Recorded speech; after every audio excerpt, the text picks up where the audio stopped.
வணக்கம் தலைவா, அனைவருக்கும் இனிய வணக்கம். இன்னைக்கு நம்ம இந்த ஒரு வீடியோவில் எதை பற்றி பார்க்க போகிறோம் அப்படின்னு பார்த்தீங்கன்னா, டிஆர்பி மற்றும் பள்ளி கல்வித்துறையில் வந்திருக்கு பல முக்கியமான தகவல்களை பற்றி நம்ம பார்க்கலாம். ஸோ டிஆர்பியோடைய காலி பணியிடங்கள் விரைவில் நிரப்பப்படும் பள்ளி கல்வித்துறை அமைச்சர் ராஜ்மோகன் அவர்கள் குறிப்பிட்டு சொல்லியிருக்காங்க. ஹெச்இடி யூஜிடிஆர்பி காமன் டேட்டுக்கு உண்டான தேர்வுக்கு உண்டான அறிவிப்புகளை விரைவில் வெளியிட போகிறதாக தகவல்கள் வந்திருக்கு. ஸோ இதை பற்றின ஒரு முழுமையான தகவலை பார்க்கலாம்.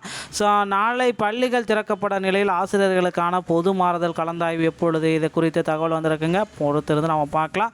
ஸோ கைஸ், நீங்கள் எல்லாருமே எதிர்பார்த்த மாதிரி நம்மளுடைய பள்ளி கல்வித்துறை அமைச்சர் ராஜ்மோகன் அவர்கள் கிட்டத்தட்ட 18,000 ஆசிரியர் காலி பணியிடங்கள் தற்காலிக நியமனங்களாக எஸ்எம்சி மூலமாக உடனடியாக நியமனத்துக்கு உண்டான ஒரு ஆணை பிறப்பிச்சிருக்காங்க. ஸோ தற்காலிக ஆசிரியர்களுக்கு நிதி ஒதுக்கீடு செய்தது ஏன் 303 கோடி நிதி அப்படின்னு சொல்லியிருக்காங்க. அனைத்து துறை வேகன்சிஸுமே உடனடியாக நிரப்பப்பட வேண்டும் பள்ளி கல்வித்துறையில் இருக்கிறது அப்படின்ட்டு ஆதவர்ச்சனா ஒரு பக்கம் சொல்லியிருக்காரு.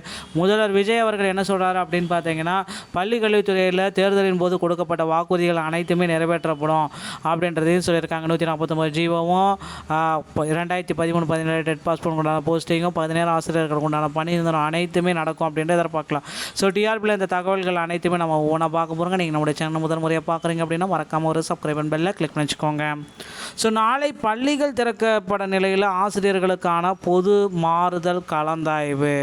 ஸோ இந்த கலந்தாய்வை விரைவாக நடத்தணும் அப்படின்றது எல்லாருடைய எதிர்பார்ப்பு.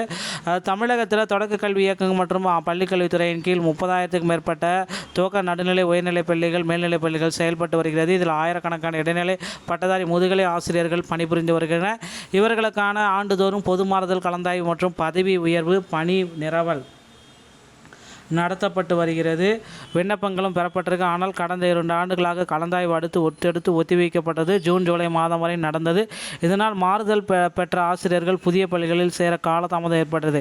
இதேபோல் நடப்பாண்டு கோடை விடுமுறை முடிந்து நாளை 4ஆம் தேதி பள்ளிகள் திறக்கப்பட நிலையில் இந்த பள்ளிகள் இன்றைக்கி திறந்துருச்சு அப்படின்லாம். ஸோ இந்த டைமில் பார்த்திங்கன்னா இம்மாத இறுதிக்குள் ஆசிரியர்களுக்கான பொது மாறுதல் கலந்தாய்வை நடத்தி முடிக்கணும். இது குறித்து அரசு பள்ளி ஆசிரியர்கள் கூறியதாவது என்ன அப்படின்னு பார்த்தீங்கன்னா, தமிழகத்தில் ஆண்டுதோறும் ஜூன் மாதம் பள்ளிகள் திறப்பை அடிப்படையாக கொண்டு ஆசிரியர்களுக்கான இடமாறுதல் கலந்தாய்வு மற்றும் பதவி உயர்வு கலந்தாய்வு நடத்தப்பட வேண்டும். ஆனால் கடந்த 2 ஆண்டுகளாகவே ஜூலை மாதம் வரை கலந்தாய்வு நடத்தப்பட்டதால் ஆசிரியர்கள் வெகுவாக பாதிக்கப்பட்டிருக்காங்க. அதனால் இதை உடனடியாக எங்களுக்கு நடத்தி முடிங்க அப்படின்ட்டு கோரிக்கைகள் எல்லாம் வச்சுருக்காங்க. ஸோ நிச்சயமாக இதில் ஒரு சுமூகமான முடிவுகள் எட்டப்படும் அப்படின்றத எதிர்பார்க்கலாங்க.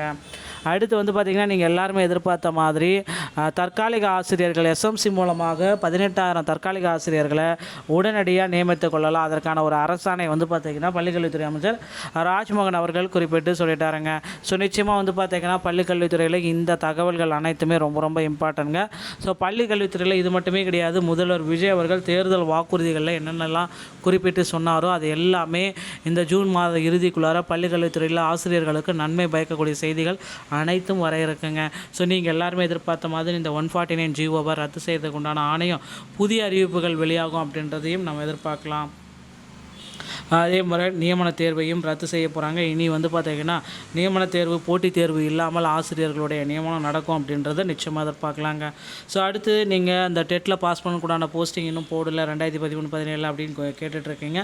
ஸோ நிச்சயமாக இதற்கு ஒரு முதல்வர் விஜய் அவர்கள் ஒரு சுமூகமான முடிவு எடுக்குவார் அப்படின்றத எதிர்பார்க்கலாங்க.